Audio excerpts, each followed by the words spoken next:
You're listening to Business English Pod, the business English podcast for professionals on the move.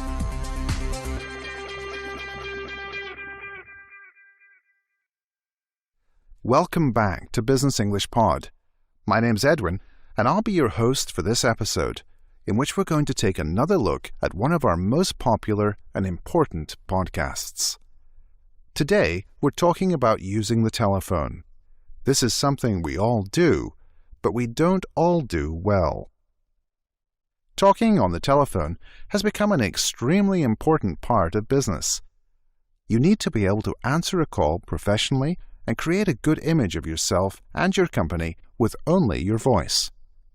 Having effective telephone skills leaves a good impression on your customers, clients, and colleagues.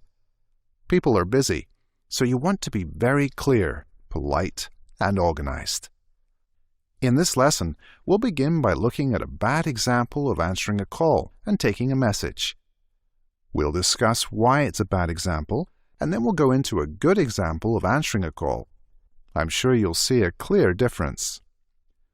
Before we listen, let's talk a bit about the basics of handling a call.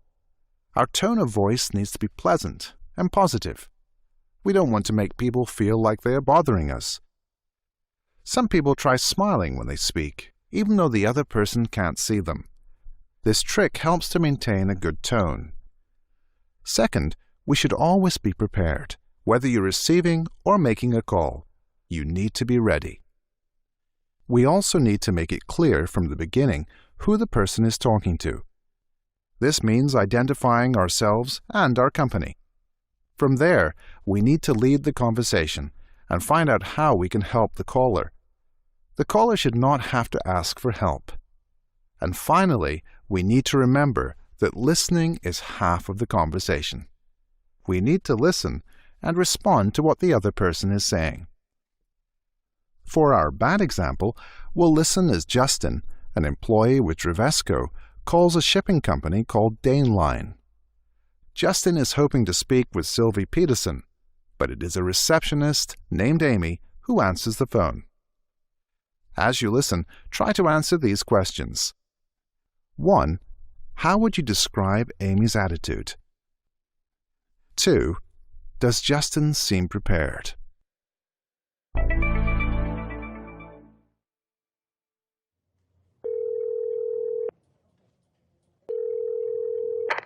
Hello? Hi, who's this? Amy? Is this Dane Line?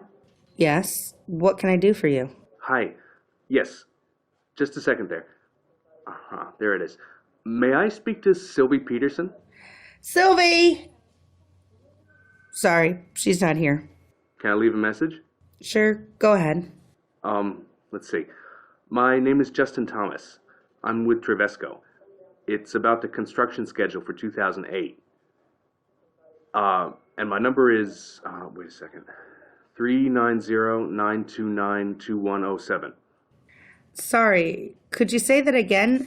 I'm looking for a pen. Which part? All of it? Okay, what's your name?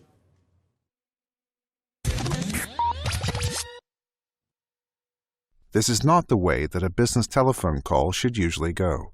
Neither Amy or Justin did a very good job, did they? So what exactly is the problem? We know the basics of what makes a good call. So what is wrong with Amy and Justin? Hello? Hi, who's this? Amy? Is this Dane Line? Yes. What can I do for you? Let's begin with how Amy answers the phone. She simply says, "Hello." That may be what you say when you answer your telephone at home, but it's not okay in a business setting. Amy doesn't say her name or her company's name. She also doesn't ask how she can help the caller. And listen to her voice. Is it pleasant? Does it make the caller feel good about the interaction? Think about the impression this makes. Justin has to ask who is answering the call and make sure that it is actually the right company. Remember, the person who answers the phone should make it clear who the person is calling. Finally, Amy asks the caller what she can do. Hi. Yes. Just a second there. There it is. May I speak to Sylvie Peterson? Sylvie! Sorry, she's not here. Can I leave a message? Justin needs to work on his skills as well. He's really not prepared for this call and has to take a moment to figure out who he actually wants to speak with.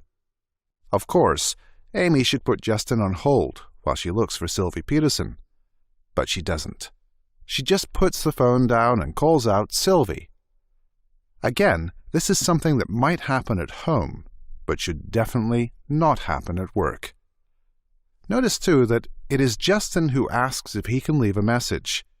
That's something Amy should have asked. And how does she handle it? Sure, go ahead. Let's see. My name is Justin Thomas. I'm with Trevesco. It's about the construction schedule for 2008. And my number is, wait a second, 390-929-2107. Sorry, could you say that again? I'm looking for a pen. Neither speaker is really prepared. Justin's not sure of his own number, and Amy doesn't have a pen handy, even though she told Justin to go ahead with his message. Amy really needs to be better prepared and be a better listener. Now, let's leave the bad example behind. You have seen quite clearly what we should not do. We'll listen to a good example of answering a call. This time, we'll hear Mark Rand, who has replaced Justin. Mark is calling Daneline, and Amy has obviously received some telephone training. As you listen, try to answer these questions.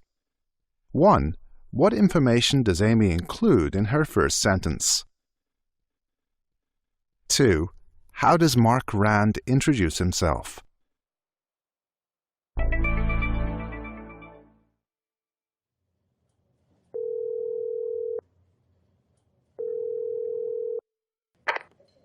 Hello, Daneline. This is Amy. How may I help you? Hi, Amy. My name is Mark Rand. I'm calling for Sylvie Peterson. Just a moment, please. All right. Thanks for holding.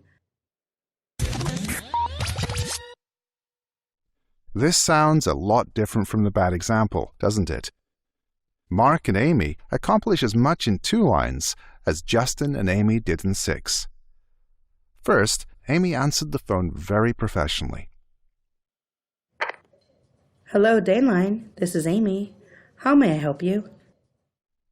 In this simple sentence, Amy has included the 4 important parts of answering the phone: the greeting, her company name, her name, and an offer of help. The greeting doesn't always have to be hello. There are several other things you can say. Hello. Hi. Good morning. Good afternoon. Good day. Hi is slightly more informal than the others, but it is still acceptable in some contexts. Second, you should say the name of your company. It's not really necessary to say "this is" before the name, just the name is enough. You may also want to identify your department.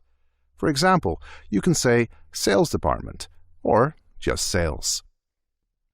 Next, say your name. Amy says, "This is Amy." Notice that she doesn't say "I am Amy," which is never used on the telephone. And remember that we don't say "this is" in other situations like when we're answering a door or introducing ourselves face to face. How else can we say our name on the telephone? My name is Sebastian. This is Ray Turner. Pat here. Finally, you should make an offer to help, like this. How can I help you? What can I do for you? These are the 4 parts of a standard telephone greeting in North America. In some situations, we might omit certain parts or leave them out. For example, if we know that this is an internal call, from inside your own company, then you might just say your name and department. Still, many companies expect the four-part greeting at all times. And if you're not sure whether the call is external or internal, remember that it's always better to be too formal than too informal.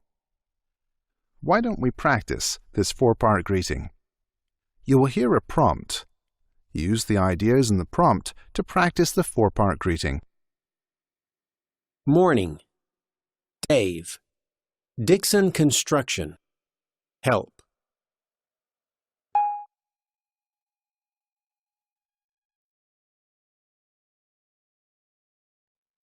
Example answer. Good morning. This is Dave at Dixon Construction. How can I help you? Okay, what happens after Amy answers the phone? Hi, Amy. My name is Mark Rand. I'm calling for Sylvie Peterson.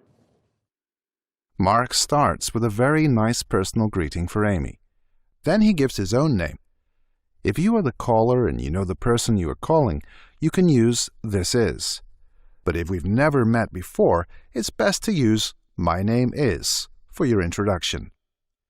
In this case, you could also mention the company you work for, but it's not necessary. Mark then states the purpose of his call.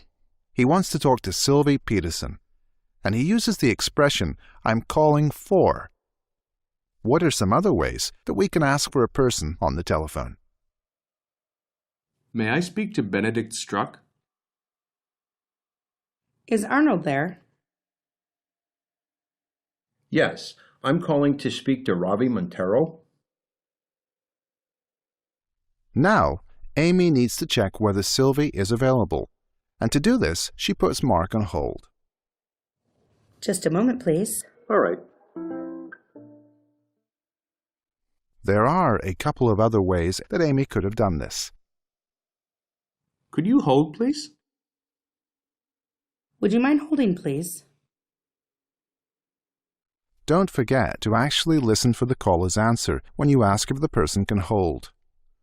Mark says, "All right," and waits to find out whether Sylvie is in. And you'll have to wait as well.